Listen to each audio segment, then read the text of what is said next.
Mahabubabad BRS రజతోత్సవ సభ వేళ వర్గ విభేదాలు బయటపడ్డాయి. మాజీ మంత్రి సత్యవతి రాథోడ్పై ఎమ్మెల్సీ తక్కలపల్లి రవీందర్ ఆగ్రహం వ్యక్తం చేశారు. మహబూబాబాద్లో బీఆర్ఎస్ కార్యకర్తలు నాయకులను కలుపుకోపోయే నాయకత్వం లేదన్నారు. కలిసి పనిచేయమని కేసీఆర్ ఆదేశిస్తే సత్యవతి రాథోడ్ నుంచి ఒక్కసారి కూడా ఫోన్ రాలేదన్నారు. సత్యవతి రాథోడ్ సమన్వయ లోపం స్పష్టంగా కనిపిస్తుందన్నారు. ఈ రకంగా వ్యవహరించడం సరికాదన్నారు రవీందర్ రావు. సహకారం అందించారు. అనేక మంది కార్యకర్తలు ఈ గడ్డపైన ఉద్యమం జెండా ఎగరేసిన వాళ్ళు ఉన్నారు. వీళ్ళందరూ కూడా సమన్వయం చేసుకోవాలి. కాస్త మైబాలో సమన్వయ లోపం ఉందని మా మారినేని వెంకన్న గారు ఇప్పుడే చెప్పారు. ఆ లోపం కనిపిస్తుంది.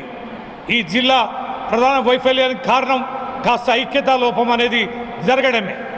పార్టీ నాయకులని శ్రేణులని జాగ్రత్తగా కలుపుకునే నాయకత్వాలేమి అనేది ఇక్కడ ఉంది.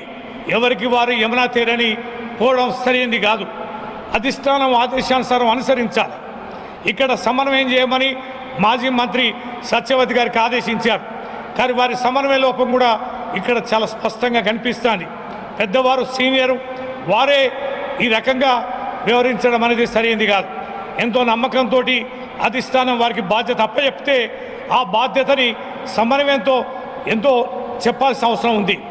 కలిసి పనిచేయమని కేసీఆర్ గారు ఆదేశిస్తే వారి దగ్గర నుంచి ఒక్కసారి కూడా నాకు ఫోన్ కాల్ లేని సందర్భాన్ని చూస్తున్నాం. ఇది సరైనది కాదని ఇక్కడి నేతలు కూడా నేను మరోసారి విజ్ఞప్తి